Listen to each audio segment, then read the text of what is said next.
Dimensión con Dionisio Gutiérrez. Esta semana en Dimensión, presentamos en la primera parte del programa el discurso de nuestro director Dionisio Gutiérrez durante el tercer encuentro ciudadano de la Fundación Libertad y Desarrollo. En la segunda parte, presentaremos una entrevista especial con Iván Velázquez, comisionado de la CICIG.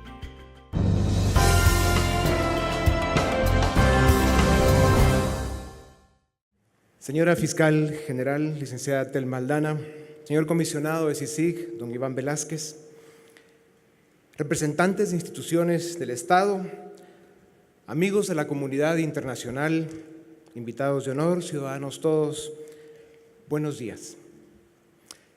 El 31 de mayo de 1985, los representantes del pueblo de Guatemala, electos libre y democráticamente, se reunieron en la Asamblea Nacional Constituyente con el fin de organizar jurídica y políticamente al Estado y reconocerlo como responsable de la promoción del bien común, de la consolidación del régimen de legalidad, justicia y libertad dentro de un orden institucional estable y permanente, donde gobernantes y gobernados procedan con absoluto apego al derecho. Palabras más, palabras menos, esta fue la introducción con que los diputados constituyentes decretaron, sancionaron y promulgaron solemnemente la Constitución del 85. Aquel trascendental acto fue la antesala del 3 de noviembre del mismo año, cuando Guatemala celebró sus primeras elecciones democráticas en décadas. Tal vez fue un error creer que un pueblo puede cambiar con la publicación de un libro que se llama Constitución. Tal vez nos equivocamos al pensar que, siendo herederos de una cultura saturada de corrupción, violencia e ignorancia, podíamos esperar ciudadanos responsables y políticos honestos. Un Estado democrático y de leyes que se respetan es una obra que solo se alcanzará a través de la educación, el tiempo y una larga práctica de instituciones políticas garantes de la justicia, el Estado de Derecho y la libertad. La realidad es que promulgamos leyes que no cumplimos, fundamos instituciones que no respetamos, y a la sombra de la defensa de una falsa soberanía, algunos quieren negar y esconder el secuestro del Estado y el grado de criminalización que ha alcanzado la política. Guatemala va a cambiar y va a construir una democracia de leyes e instituciones solo si estamos dispuestos a asumir el costo y los sacrificios que esto representa. Pero hoy debemos saber que somos una nación en la que se intenta mantener la captura del Estado.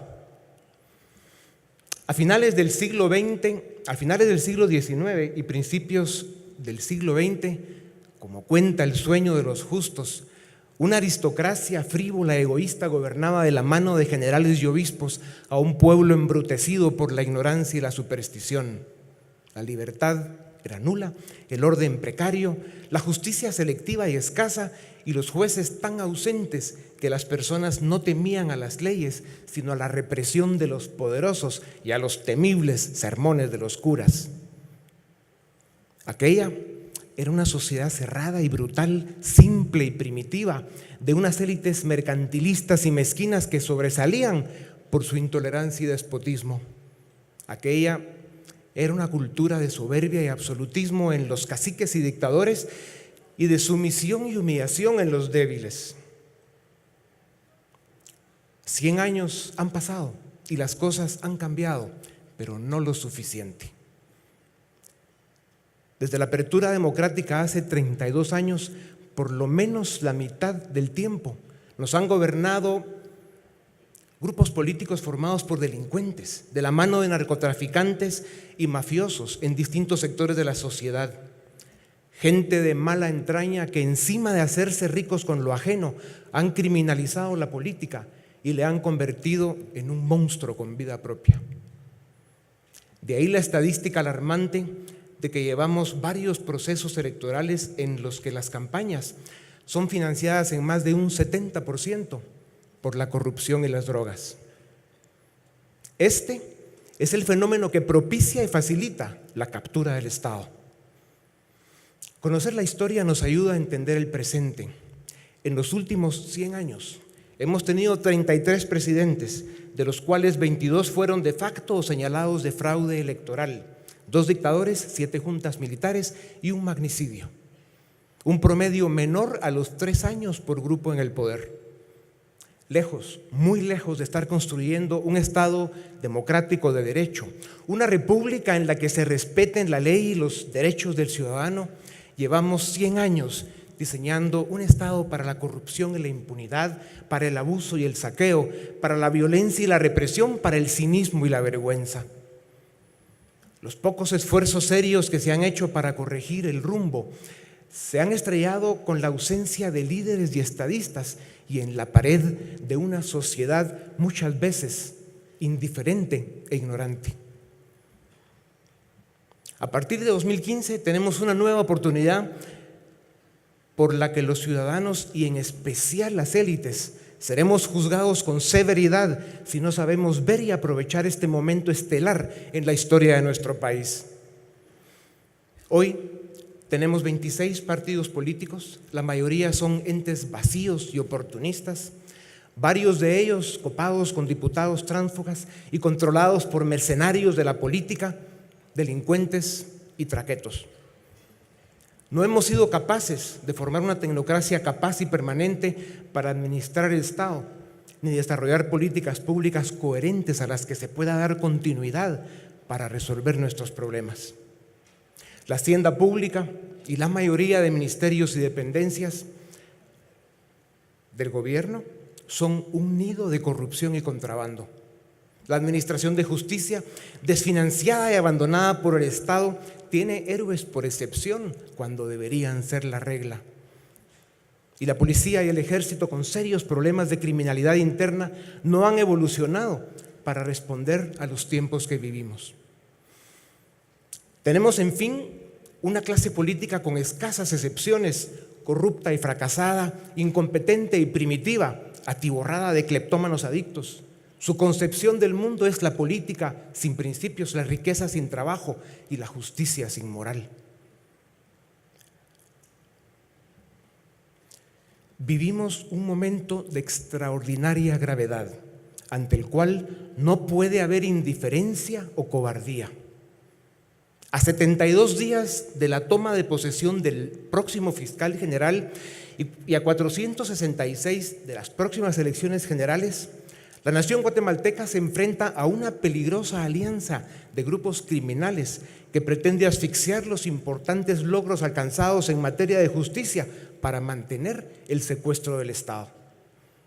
Esta amenaza supone una agresión de tan enorme calibre al Estado de Derecho que lo único que queda a los ciudadanos que queremos una democracia que merezca tal nombre es actuar con absoluta eficacia y llevar nuestra lucha cívica a las últimas consecuencias. Hay una dignidad en los hombres y mujeres de ley que los corruptos ignoran. Para los juristas respetables, la ley no es ni debe ser un arma para perseguir ideologías o enemigos. Es una responsabilidad a la que juraron respeto y lealtad. La ley, como afirmaban los caballeros de su espada, no la uses sin motivo, no la infundes sin honor. Dice un gran maestro, la ley existe para inhibir la acción de los malhechores, sabiendo que la justicia es más débil que los instintos de los hombres. Por eso son los jueces los llamados a restituir la dignidad y reintegrar a los agraviados y a las víctimas la satisfacción que merecen. La vida civilizada se funda en el derecho y, como dicen, su fin es que el delito se pague al contado y que la justicia lo cobre pronto. Y esto solo es alcanzable con una alianza impecable, una simbiosis digna de las leyes y los jueces. En Guatemala se han ganado importantes batallas a la impunidad por la determinación y la valentía de un grupo de profesionales del derecho, nacionales y extranjeros, comprometidos con la causa de la justicia. Como ellos, todos sabemos que para consolidar el Estado de Derecho es ineludible la formación y permanencia de instituciones guatemaltecas presididas por guatemaltecos que garanticen el cumplimiento de la ley, la transparencia en la gestión de gobierno y la persecución implacable a quienes cometan delitos. Tarea pendiente en nuestro país. El gobierno, los políticos y las élites hemos contribuido por acción o por omisión a la condición de anarquía moral e indiferencia pública que considero síntomas peligrosos y obstáculos insalvables para construir una democracia de instituciones y Estado de Derecho. Somos una sociedad sitiada por la incompetencia de los políticos, agraviada por la corrupción pública y cansada de la impunidad. Quienes nos han gobernado con la complicidad activa o pasiva de las élites han devaluado la política a una profesión sucia y mediocre que impide la consolidación de una república funcional y efectiva, de poderes independientes, respetables y respetados.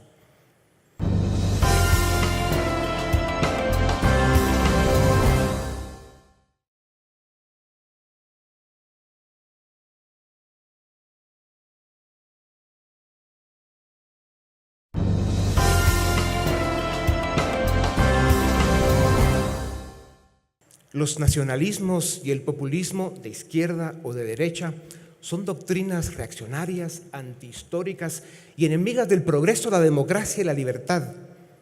Son el disfraz predilecto de los corruptos. Se pueden permitir todas las vergüenzas y mentiras que haga falta. Como dicen, ¿a quién le importa la verdad cuando de lo que se trata es de ganar una elección? Estas doctrinas trasnochadas y oportunistas aparecen cuando la ilusión por la democracia y por el futuro se debilita. Aparecen cuando la verdad y la mentira se confunden en los discursos políticos y cuando las élites se engañan a sí mismas creyendo que todo está bien porque ellos están bien. Cuando la democracia es rechazada por los ciudadanos a causa de la corrupción de sus políticos, los pueblos se entregan en los brazos de déspotas y tiranos. Del nazismo al chavismo se han destruido millones de vidas y haciendas y esperanzas, y la amenaza continúa. La historia nos enseña que la sabiduría de los pueblos casi siempre llega post-mortem. En Guatemala, a partir de 2015, después de la implosión del infame gobierno patriotero, un evento que todos celebramos, en la medida en que se fueron tocando intereses en otros grupos y sectores de la sociedad, la lucha contra la corrupción ya no gustó tanto y se dividieron grupos, gremios, sectores e incluso familias. La pobreza, la corrupción, la justicia y el desarrollo desaparecieron como temas de las mesas del debate nacional. El gran debate, en lo que ahora perdemos semanas y meses, es si está usted a favor o en contra de la Comisión Internacional contra la Impunidad. A través de la historia, las naciones que han evolucionado a la democracia de instituciones y de respeto a la ley han vivido excesos, injusticias y errores en el debido proceso.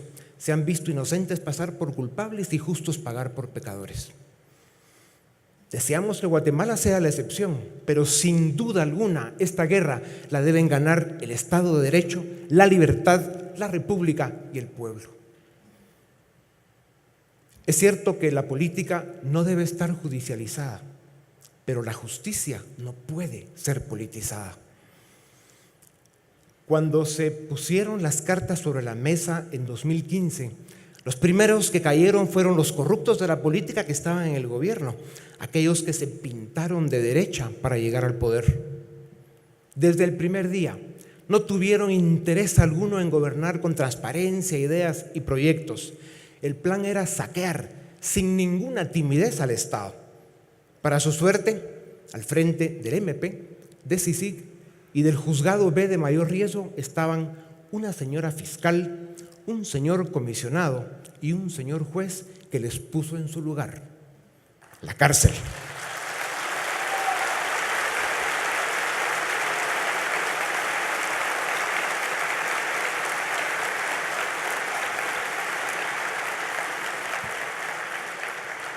Los políticos que se han pintado de izquierda, igual o más corruptos e incompetentes que los otros, Tuvieron la ventaja de que los fraudes y el saqueo los cometieron años atrás y esto les dio más tiempo para enredar y esconder evidencias. Pero hoy vemos que les está llegando su día en la corte. La corrupción no tiene ideología, es corrupción y no debe quedar impune. Guatemala necesita llevar a juicio a los acusados y emitir condenas o absoluciones para poder avanzar en la construcción de una nueva cultura judicial. Pero es evidente la intención de atrasar los procesos. Muchos de los supuestos delincuentes se dedican a confundir o amenazar jueces, abusar de la ley de amparo, practicar litigio malicioso y enredar procesos con artimañas, apostando a que las fuerzas del mal desintegran el esfuerzo para acabar con la impunidad antes de que les llegue el día del juicio.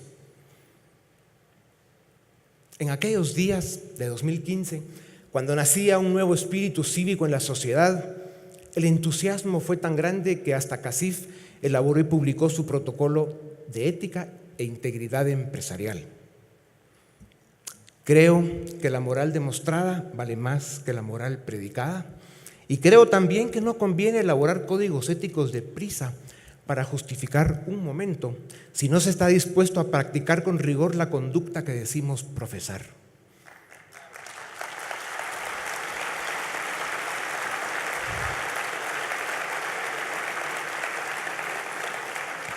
Legitimar dictadores, tener posiciones ambiguas en momentos de crisis, no ver el momento de la historia que vive el país y tener en la mira las próximas elecciones en lugar de la próxima generación de ciudadanos nos hace ver mal a los empresarios.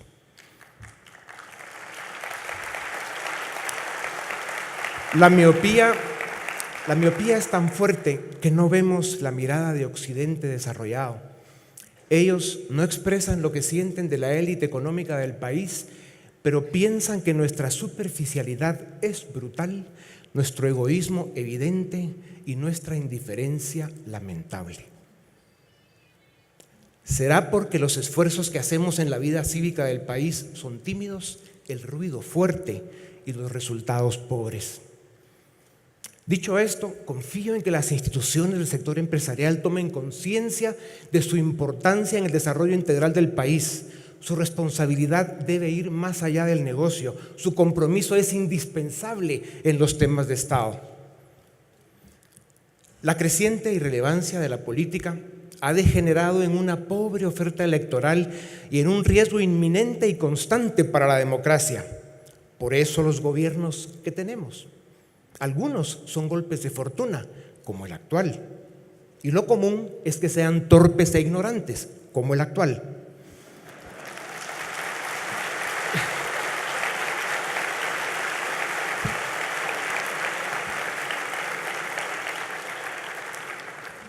Los ciudadanos nos sentimos íntimamente humillados, despreciados y violentados cuando fallan quienes están llamados a respetar la ley y a gobernar con responsabilidad.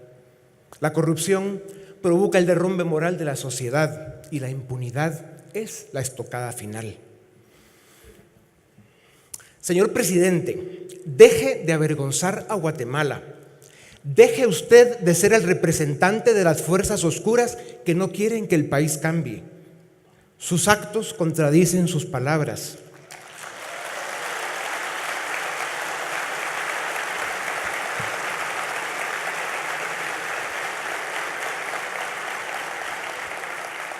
Si el pueblo y la historia le juzgan hoy, usted sabe cuál será el veredicto. Está a tiempo todavía de rectificar y honrar su posición de dignatario de la nación. Está usted a tiempo de ser un presidente que supo ver los signos de los tiempos. Señor presidente, tengo hijos y no puedo siquiera imaginar estar en su situación de padre. Comprendo el dolor que el problema de su hijo le puede causar. Usted debe procurar lo mejor para su hijo, pero sin olvidar la responsabilidad que tiene con su país y con la historia. Sin olvidar que su primera obligación es responder con honor y honradez a la nación que le hizo presidente. Es urgente devolver brillo y liderazgo a la política. Su ejercicio ético debe ser un esfuerzo cívico, intelectual y académico permanente y de largo plazo. Por eso, la reforma al sistema de justicia y una ley electoral digna y ejemplar son el primer paso para refundar la política en Guatemala. Por eso, quienes tengamos deudas con la justicia debemos enfrentarlas. De esto depende que nuestro país tenga una oportunidad. Además de admitir nuestros errores con franqueza y humildad, debemos realizar los sacrificios necesarios que nos absuelvan del mal que hemos causado a la democracia, a la justicia y a la nación. CICIG en su momento tendrá que partir. En su lugar deben quedar instituciones fuertes y garantes de la justicia y el Estado de Derecho. Los juicios negativos de gente seria que hoy se hacen sobre CICIG, a mi juicio, son prematuros. En pocos años, la historia juzgará con más objetividad este experimento del que nuestro país ha sido el único laboratorio en el mundo. La vergüenza está en que fue Guatemala quien pidió auxilio y tutela internacional para evitar convertirse en un narcoestado o un estado fallido, porque fuimos incapaces de ordenar nuestra casa. La vida es cuestión de saldos. Y sobre CICIG cada uno tendrá el suyo. Pero el mandato que inicia el nuevo comisionado a partir de finales de 2013, ante los ojos del mundo, tiene un saldo muy positivo.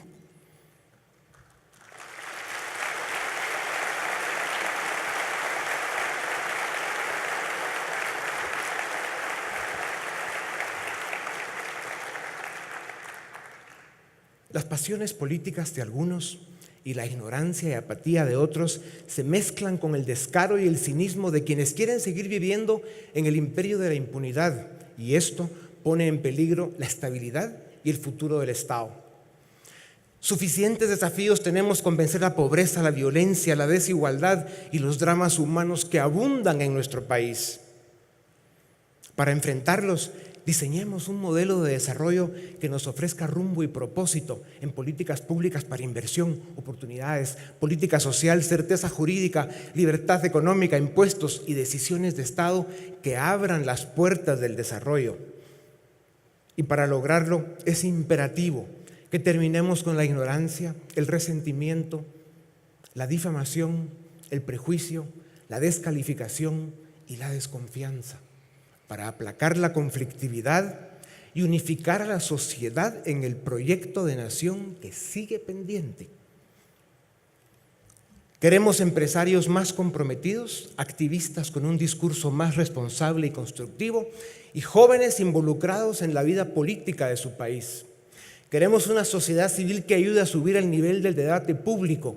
Y en especial necesitamos una nueva generación de políticos que devuelva la honra y el buen nombre a la política. Queremos una clase política para la que los valores sean importantes para llegar al poder, pero sabe que son imprescindibles para gobernar. Queremos ser una nación en la que nos gobiernen estadistas, con historia y con un pasado político de honor. Queremos dejar de ser un país donde nacer mujer es un castigo. Queremos ser una nación que da la mano a quienes se han quedado atrás. Queremos ser un país con menos partidos y más ciudadanos. Queremos ser una sociedad libre de fanatismos, dogmas y utopías. Queremos ser una nación donde la virtud vuelva a ser referente y la verdad un valor moral. Queremos ser una sociedad que aprecie la libertad y la justicia como los valores que salvarán la especie humana. Queremos ser una nación orgullosa de su nombre, de su gente y de su historia. Queremos ser un país donde la inconformidad con el presente nos motive a cambiarlo. Queremos, en fin, ser una nación donde los ciudadanos somos capaces de hacer un frente común por la democracia que todavía estamos a tiempo de salvar. Muchas gracias.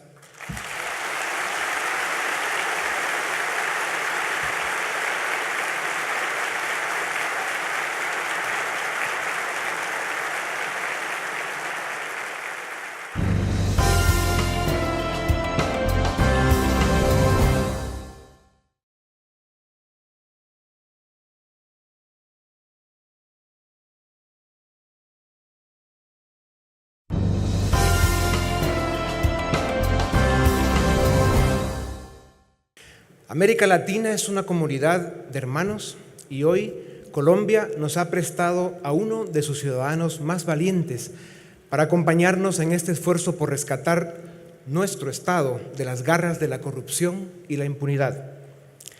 Quizá nuestras mafias criminales no son tan peligrosas como los carteles que usted persiguió en los años 90, pero sin duda son poderosos y astutos, y son los responsables de construir un sistema oscuro y torcido que solo nos ha dejado violencia y pobreza. Por ello, señor comisionado, déjeme reconocer públicamente su trabajo, su ética y sus valores de justicia, y sobre todo, gracias por poner al servicio de nuestro pueblo su experiencia y valentía para combatir este reino de la corrupción.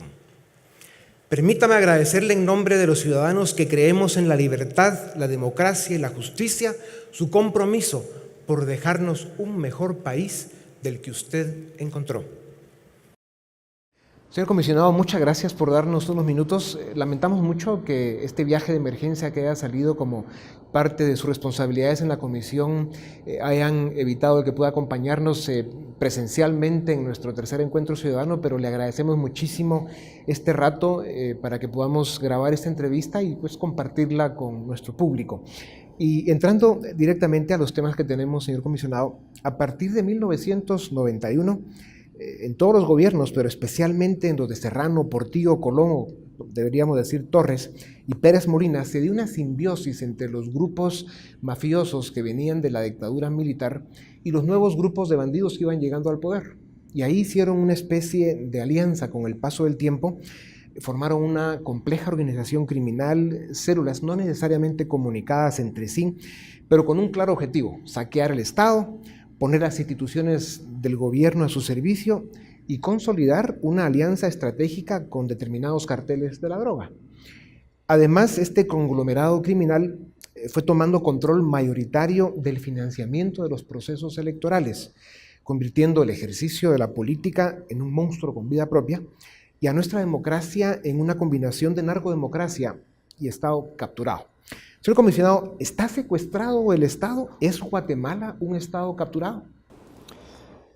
Yo creo que justamente por esto que ha indicado usted, como en el tiempo anterior de esas estructuras criminales, lo que precisamente en 1994 denominaron en el Acuerdo Global de Derechos Humanos los cuerpos ilegales y aparatos clandestinos de seguridad, cómo fue eso transformándose en lo que denominamos las redes político-económicas ilícitas, y de qué manera esas redes han atrapado en realidad al Estado. Yo decía, cuando hablábamos de la corrupción como un fenómeno sistémico, estructural y no coyuntural, este no es un problema de un gobierno, no es mucho menos problema de una persona. Este es un problema de sistema, es un problema de toda la estructura del Estado que dejó de responder a los intereses colectivos para atender los intereses particulares.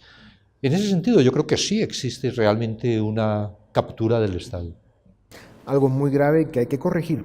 Cuando en una nación se ha construido una cultura y un sistema a partir de los cuales se diseña el Estado con el objetivo de facilitar la corrupción y premiar la impunidad, señor comisionado, ¿cuántos años toma cambiar esa cultura y reconstruir los valores societarios que devuelvan el respeto por la justicia y la preeminencia del Estado de Derecho? ¿Qué responsabilidad tenemos los ciudadanos en este proceso de rescate? ¿Y cuánto tiempo necesitaríamos a CICIG o un esfuerzo similar con el mismo propósito para lograrlo? Bueno, son como 6 preguntas que no sé cuál de esas inicialmente. Yo creo que se requieren décadas para que haya una cultura diferente, pero sobre todo se necesita una voluntad, un propósito, que es lo que impulsa ese nuevo movimiento que se puede generar como de una real ética pública, la construcción de cultura de legalidad que tiene que partir desde esa concepción ciudadana, pero también desde la respuesta que el Estado debe dar por los actos irregulares, para no decir solo ilícitos, los actos que contravienen las normas de cualquier naturaleza, y que haya una respuesta real del Estado, esa cultura de consecuencia, como para poder generar la cultura de legalidad. CICIG está ayudando en una partecita, porque este es un problema realmente complejo y muy extenso. CICIG ayuda en este pedazo de la investigación criminal con el Ministerio Público. Pero eso apenas es, como lo he repetido muchas veces, apenas es como para poder decir y decir con certeza, la lucha contra la impunidad es posible, pero no para acabar con la impunidad. La lucha contra la corrupción es posible, pero no para acabar con la corrupción. ¿Por qué circunstancia? Por lo que desde el 2015 veníamos insistiendo, pero en lugar de generar una reflexión, lo que motivó fue una gran reacción de oposición. Cuando decía, es indispensable que en Guatemala se piense con seriedad en fortalecer el sistema de justicia. Es inadmisible, parece como si fuera un sistema diseñado para la impunidad. Es inconcebible que un país tenga el 10% de municipios con ministerio público, es decir, que el 90% de municipios no tengan ministerio público. Y entonces repetía con la expresión de la fiscal general que dice que el Ministerio Público es la puerta de entrada a la justicia penal, que en el 90% de los municipios de Guatemala no existe ni siquiera la puerta, y en los otros, el 10% de municipios, es una puerta que siempre da dificultad pasarla. Entonces, planteado en términos de CICIG, ¿hasta cuándo CICIG? Yo creo que lo que debe plantearse inicialmente, la primera pregunta es ¿cuál es el estado de fortaleza de las instituciones nacionales? ¿Cuál es la capacidad de respuesta del sistema de justicia para atender esa siempre creciente demanda de justicia? Y estamos hablando solo de justicia penal, pero está la grave situación de la justicia laboral, de la justicia civil, lo que ha conducido que muchos litigantes, en lugar de ir por los cauces verdaderos de la justicia civil, buscan en todo incumplimiento de contrato un delito para poderlo plantear ante el Ministerio Público y así utilizar la justicia penal como una forma de presión.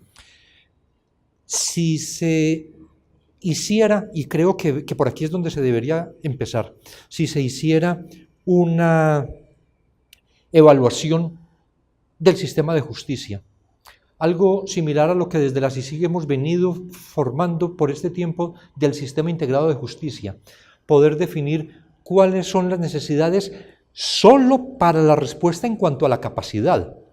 Falta todavía ver cuál es el nivel técnico, cómo es el diseño de las instituciones de justicia, cómo es dentro de ese diseño una justicia verdaderamente independiente. Sobre eso, señor comisionado, 2 o 3 frases que usted ha usado que son muy importantes y aprovecho a usarlas para hacer el siguiente punto. Los guatemaltecos debemos reconocer que hemos pecado de algún grado de irresponsabilidad por no informarnos bien. Pecamos de mucha ignorancia, recibimos la desinformación, el prejuicio y toda esa distorsión que se ha producido en nuestro país, y al final no comprendemos realmente cómo funciona el sistema de justicia. Usted decía, solo el 10% de los municipios de Guatemala tienen cobertura del Ministerio Público. La CICIG es una institución que nada más atiende un pedazo, una parte de lo que debe ser el sistema de justicia, sobre todo en la parte penal. Eso la gente no lo comprende. La leyenda, el mito es de que usted maneja todo el sistema judicial, usted es el que le da la orden a los jueces de cómo ellos deben operar y cómo deben emitir sus veredictos. Y hay mucha desinformación al respecto. Coméntenos un poco sobre eso para agotar ese tema. Digamos más bien que hay mucha manipulación.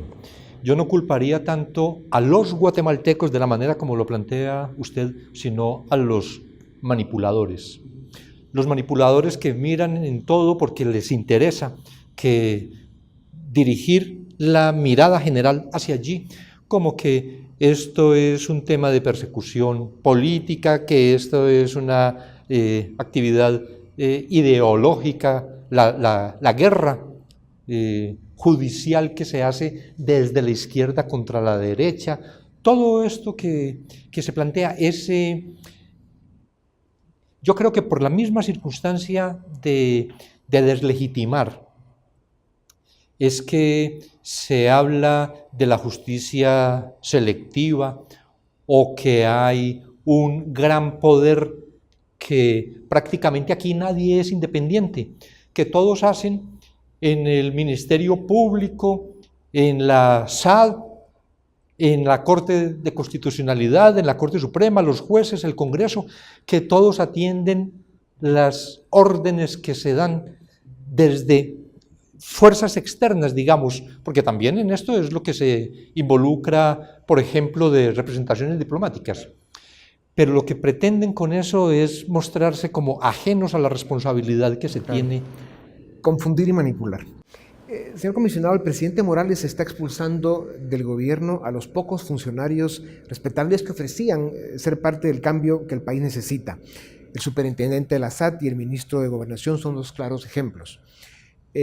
Además, ellos apoyaban decidido los esfuerzos que usted lleva en CICIG y la señora fiscal en el MP. ¿Cuál sería la posición de Naciones Unidas y de usted como comisionado de CICIG si el presidente Morales elige en mayo a un fiscal general que estaría al servicio de la corrupción y de los grupos criminales? Pues yo no podría responder por Naciones Unidas cuál sería la posición. Yo digo que frente a la objetividad de las investigaciones, frente a la contundencia probatoria que nosotros siempre pretendemos rodear una investigación, presentarle a un fiscal de cualquier naturaleza una investigación con esa contundencia va a poner al fiscal de cualquier naturaleza frente a la disyuntiva: o actúo bien o prevarico, o voy a estar vinculado con la corrupción, o voy a ser un fiscal que responde con responsabilidad a su cargo. Entonces, en esa medida, creo que siempre que mantengamos el nivel de contundencia probatoria en las investigaciones, no hay más salida para un fiscal que decir, pues... Bueno, esa es una buena noticia. Señor comisionado, para ir avanzando, su relación con el sector empresarial no ha sido la más afortunada. Ellos no ayudan. Es un sector que, como en todos, hay malos elementos, mediocridad y corrupción. Es un sector en el que vemos problemas fiscales, financiamiento electoral ilícito, contrabando, e incluso podría haber relación de algunos casos con crimen organizado. Desde CACIF, que es la entidad cúpula del sector empresarial, se han dado apoyos, yo les llamaría tímidos y a veces confusos, a su gestión.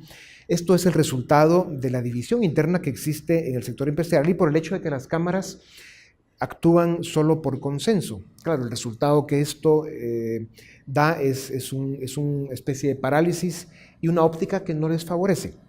El apoyo del presidente de la República se perdió, pues él ya escogió su bando. El apoyo del sector empresarial es esencial para ganar la guerra contra la corrupción y la impunidad, igual que el apoyo de otros sectores de la sociedad. ¿Hay alguna forma de aliviar el insomnio y las pesadillas de algunos miembros de estos distintos sectores de la sociedad? Porque tienen casos que podrían definirse como menores, como podrían ser pues, desde financiamiento electoral hasta otros, y resolverlos con procesos abreviados sin tener, digamos, sin perder el rigor por el debido proceso y el Estado de Derecho.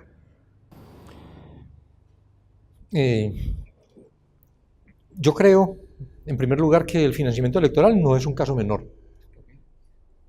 Podría decirse que en cuanto a su estructura judicial podría ser un caso menor, pero es un caso de repercusiones realmente profundas en la democracia.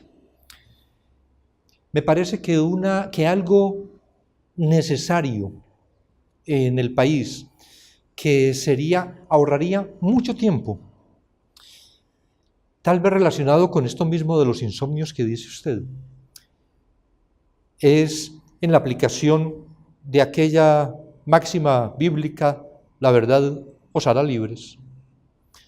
La posibilidad que personas que tienen esos fantasmas digan, nos vamos a despojar de todo. Hay un caso, uno de los empresarios vinculado en el caso de construcción y corrupción.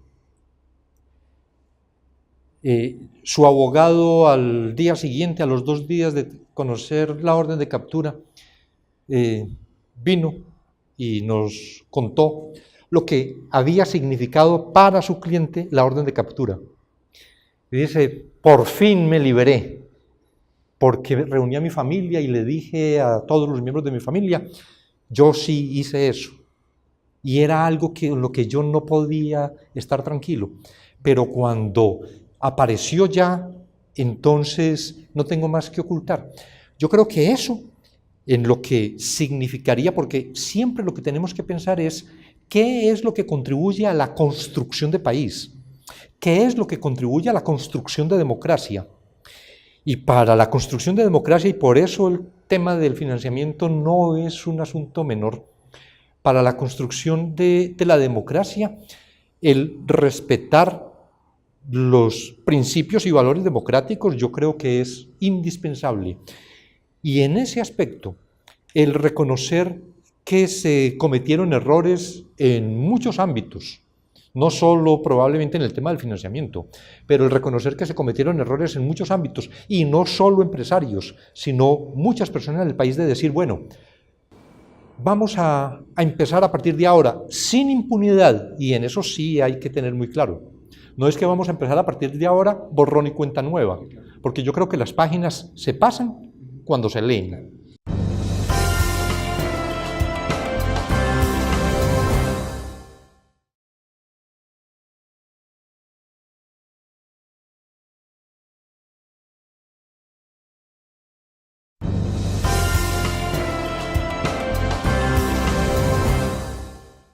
Tal vez califiqué mal el tema de financiamiento electoral, pero sí se sabe que hay muchos casos de gente que desde su chequera personal o de la contabilidad de su empresa, dinero que estaba en las contabilidades, que había pagado impuestos, decidieron apoyar un proyecto político porque les gustaba o porque no querían que quedara el otro. Y entonces hay muchos casos de cantidades relativamente pequeñas que sí se oye o se escucha de que le dan problema a mucha gente de distintos sectores. A ese tipo de financiamiento electoral me refería yo, porque sin duda alguna sabemos que un poco más del 70% de las campañas electorales últimas se han financiado por la corrupción y las drogas a esos niveles, y de ahí es donde viene la mayor parte de la captura del Estado, ¿no? Pero sí hay estos temas de financiamiento electoral que pueden calificarse de una forma más benigna. Entonces lo que se busca es que haya medidas proporcionales, que hayan procesos alternativos sin perder el rigor del Estado de Derecho. ¿Esto es factible? Sí, es factible, y hay que en realidad se puedan buscar salidas jurídicas, como lo decía, sin impunidad. Financiar no es delito. El financiamiento electoral no es delictivo. Hay un financiamiento electoral que se hace de determinada forma que sí es delictivo. Y entonces dice, bueno, pero si eran recursos de mi empresa que yo obtuve con mi trabajo sacrificado, ¿por qué me van a sancionar por eso? Pues porque la manera como en la democracia se financia un partido es entregando el cheque al partido y decirle, aquí está, y deben el recibo, y además el partido decir, voy a declarar esto que recibí. ¿Cuál fue el sistema utilizado por muchas personas en Guatemala? Ocultar esa entrega, y entonces el cheque no es para el partido, sino que el cheque es para una empresa, simulando la compra de un bien o un servicio, inclusive obteniendo una factura. Ya se entrega un cheque, se entrega un dinero para financiar una campaña, y no se obtiene un recibo, sino una factura. Y es una factura de una sociedad, de una empresa, que después, inclusive, tanto quien entrega el dinero como quien lo recibe aparecen declarando tributariamente como costos o utilidades. Señor comisionado, hay tantos temas, hay preguntas comunes que se hace la gente y que otra vez son producto de falta de información o ignorancia. Y tal vez si nos puede dar respuestas muy concretas, lo voy a molestar con eso. Hay temas como, por ejemplo, las ruedas de prensa. ¿Conflictúan con la presunción de inocencia? ¿Es común hacerlas en países del primer mundo? Yo creo que las conferencias de prensa tienen mucho que ver con la publicidad de los juicios o la publicidad de los procesos. En regímenes de sistema acusatorio o sistema oral, en los que las audiencias son públicas, que las audiencias puede asistir cualquier persona, que hay una mayor posibilidad de auditoría social frente a la actividad de los jueces, y además de ver cómo es que está funcionando el aparato de justicia en su conjunto. Esto de las conferencias de prensa no es inusual. Ya. Se ven en todo el mundo, además. Hay una circunstancia en Guatemala, lo que significó el 2015, por ejemplo, cuando noticieros de televisión transmitían de principio a fin, y todavía algunos lo hacen de manera extensa, las audiencias, y entonces dice, pero ahí está afectando los derechos de quienes están sentados, ¿cómo es posible que los expongan? No, si el ciudadano tenía la posibilidad de ir a la sala de audiencias para escuchar y mirar presencialmente a la persona a la que se le estaba formulando una imputación, yo creo que en mucho es también esto de casi que lo mismo de la otra, visto desde otra perspectiva, muy similar a cuando se hacen campañas de deslegitimación. Entonces claro, dice, pero es que a la sociedad, porque yo creo que aquí hay un derecho ciudadano a la información, pero que es un derecho ciudadano que además construye democracia, construye ciudadanía. Está el tema de la presunción de inocencia, pero aquí siempre, cuando la fiscal y yo hacemos las conferencias de prensa, siempre ha habido una orden judicial precedente, pero hay otra circunstancia adicional. Las conferencias de prensa no empezaron ni con la llegada mía ni con la CICI, ni con la llegada de la fiscal Telma Aldana, ni con esta administración. Estuvieron con la fiscal anterior y antes de la fiscal anterior. Yo creo que tal vez desde el fiscal de León hay conferencias de prensa. ¿Cuál es la situación ahora de la gran crítica? El problema frente a la libertad, frente a la detención preventiva. El problema de la detención preventiva es un problema que ha tenido el país por décadas. El problema del hacinamiento en las cárceles con personas a las que no se les ha resuelto su situación en definitiva. Claro. Hoy es una preocupación, afortunadamente es una preocupación. Claro. ¿Y por qué no miramos entonces desde esa otra perspectiva de decir, qué buen logro el que se ha obtenido del 2015 para acá, que por la acción de la justicia hemos tenido que reflexionar que las cárceles son de tal manera que la detención preventiva se está prolongando. Hasta ahora que hay delincuentes de cuello blanco ahí y que hay parientes, amigos y de lo que la gente se queja, pues hay conciencia del tema, como dice usted. Señor comisionado, en ese tema de la prisión preventiva se cree que viola la presunción de inocencia, que es otro de los errores constantes. Denos un comentario sobre eso. Yo creo que la prisión preventiva, la detención preventiva está prevista en todos los regímenes con unos requisitos sustanciales. Hay un problema, entonces la detención preventiva en sí misma no es violatoria, es una excepción al principio de libertad, por unas circunstancias muy particulares. Hay una situación que se presenta y es la prórroga indefinida del término de privación de libertad. Yo creo que hay que reflexionar sobre eso.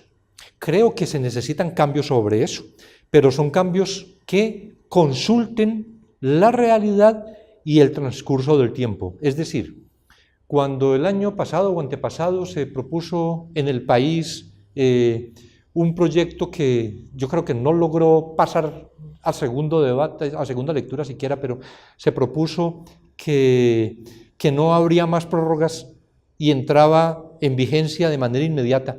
Significaba que todas las cárceles estarían desocupadas porque no había nadie que hubiera cumplido, ningún juez que hubiera cumplido el término. Entonces, creo que se debe reflexionar no solo sobre el problema de la detención preventiva, sino en general sobre la privación de libertad, los mecanismos para disminuir esa privación de libertad.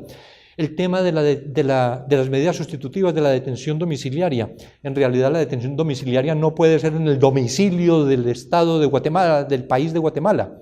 La detención domiciliaria es en el lugar donde reside la persona, es decir, en su casa donde habita.